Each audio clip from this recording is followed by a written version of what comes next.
বন্ধুরা দেখো, আমার এঁচোড়ের ডালনা, চিংড়ি মাছ ছাড়া এঁচোড়ের ডালনা আমার হয়ে গেছে। এঁচোড় রান্না করব চিংড়ি মাছ ছাড়া, কিন্তু পেঁয়াজ রসুন দিয়ে আলু দিয়ে রান্না করব। তার জন্য এঁচোড়গুলো আমি সিদ্ধ করে রেখে দিয়েছি। আর এই যে তেল গরম হয়ে গেছে, আমি এবার ভাজতে দেবো, ভালো করে ভেজে দেবো এঁচোড়গুলোকে। আমি বেশ অনেকটাই তেল দিয়েছি, বেশ ভালো করে এঁচোড়গুলো সুন্দর করে ভেজে নেব। ভেজে নিয়ে তারপরে রান্নাটা শুরু করবো। এঁচোড়টা খুব ভালো করে ভেজে নিতে হবে। এঁচোড়টা খুব সুন্দর করে লাল লাল করে ভেজে নিয়েছি, দেখতেই পাচ্ছে পুরো মাছ ভাজা যেমন হয় তেমনি করে ভেজে নিয়েছি এঁচোড়ের, যাতে আঠা আঠা গন্ধটা যাতে না থাকে। এঁচোড় ঠিক করে না ভাজলে না কীরকম এঁচোড়ের যে আঠাটা থাকে না, সেই আঠাটা বাজে গন্ধ লাগে। এঁচোড়টা এবার আমি তুলে নেব। কড়াইতে তেল গরম করে দিয়েছি, তেজপাতা আর শুকনো লঙ্কা একটা দেবো, অল্প করে একটু জিরে ফোড়ন দেবো, দিয়ে তার ফোড়নটা ভালো করে ভেজে নেব। এঁচোড়ের তরকারি রান্না করতে গেলে বন্ধুরা একটু তেল বেশি লাগে, কিন্তু যাই বলে তেল বেশি না হলে কিন্তু এইসব জিনিস রান্না করে ভালো লাগে না খেতে। এমনি তো নাম গাছ পাঠা, তাই না?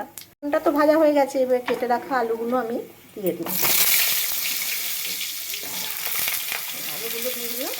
আলুটা একটু ছোটো কাটা হয়ে গেছে, যেহেতু এঁচোড়গুলো কাটা ছোটো ছোটো বাজার থেকে কাটিয়ে নিয়ে আসতো, তো আমি নিজে কাটলে বড় বড় করে এঁচোড় কাটি, তো এক একটা দেখলে মনে হয় সত্যিকারের মাংস। এবার আলুগুলো আমি ভালো করে ভেজে নিই। এবার আমি পেঁয়াজ, আদা, রসুন আর লঙ্কা দিয়ে দেবো, এর মধ্যে একসাথে করে বেটে নেব। এটা তো ভাজা ভাজা হচ্ছে, এর সাথে আমি একটু কুচনো পেঁয়াজ দিয়ে দেবো। আমি পেঁয়াজ বেটেও দেবো, আবার একটু কুচনো পেঁয়াজ না দিলে না টেস্ট হবে না। একটু কুচনো পেঁয়াজও দিয়ে দিলাম এর সাথে। একটু নুন দিয়ে দিই যাতে পেঁয়াজগুলো মজে যাবে। নুন দিয়ে একটু নাড়াচাড়া করে নিই, পেঁয়াজটা ভালোভাবে মজে যাবে। আলু পেঁয়াজটা তো ভাজা হয়ে গেছে, আর ভাজতে লাগবে না। এবার এই মশলাটা আমি দেবো, এর মধ্যে পেঁয়াজ, রসুন, আদা আর কাঁচা লঙ্কা, শুকনো লঙ্কা সব পেস্ট করা আছে, তার সাথে হলুদ দিয়েছি আর ধনে জিরে গুঁড়ো দিয়েছি। এখানে সব মশলাই লাগবে এঁচোড়েতে। এগুলো দিলাম, দিয়ে এবার ভালো করে কিন্তু কষাতে হবে। এবার ভালো করে কষিয়ে নিতে হবে। সাথে একটু কাশ্মীরি লঙ্কার গুঁড়ো দেবো, যাতে কালারটা সুন্দর আসে। একটু নুন দিলাম, যেটুকু নুন দিয়েছি ওটা হবে না, তো আর একটু নুন দিলাম। অল্প একটু চিনি দিলাম, অল্প না, মোটামুটি একটু একটু মিষ্টি মিষ্টি না হলে ভালো লাগবে না।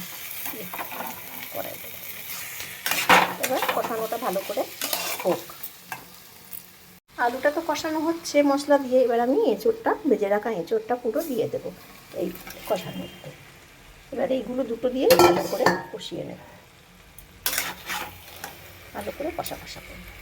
আমার সম্পূর্ণ কষানো হয়ে গেছে, এঁচোড় আলু পুরো কষে গেছে, তেলও উঠে এসছে। এবার আমি জল দিয়ে দেবো। কেটলিতে জল গরম করেছি, এবার জলটা আমি দিয়ে দেবো। সবই গলে গেছে, অতএব জলটা খুব বেশি লাগবে না। ব্যাস হয়ে গেল জল দেওয়া।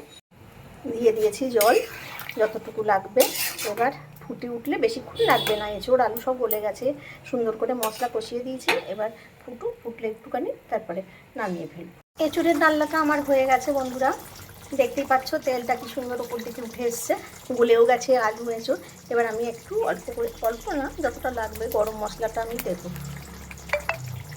গরম মশলা দেবো, এটা আমি ঘি দেবো না, পেঁয়াজ রসুন দেওয়া আছে তো, অত ঘি দিলে অতটা আমার ভালো লাগে না। ওখানে আপনারা ঘি দিয়ে খেতে পারেন, কিন্তু আমার অতটা ঘি দিলে ভালো লাগে না খেতে।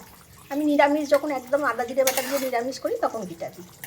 এঁচোড়ের ডালনাটা আমার সম্পূর্ণ হয়ে গেছে বন্ধুরা, দেখতেই পাচ্ছ, দেখতে খুবই সুন্দর হয়েছে। এটা কিন্তু খেতেও দুর্দান্ত লাগে। আমার মা যেহেতু করতো, বুঝতেই পারছো কেমন লাগবে খেতে। মায়ের হাতের আমার প্রত্যেকটা রান্না সুন্দর, আপনাদের সব রান্না আমি একটা একটা করে শেয়ার করছি মায়ের হাতের।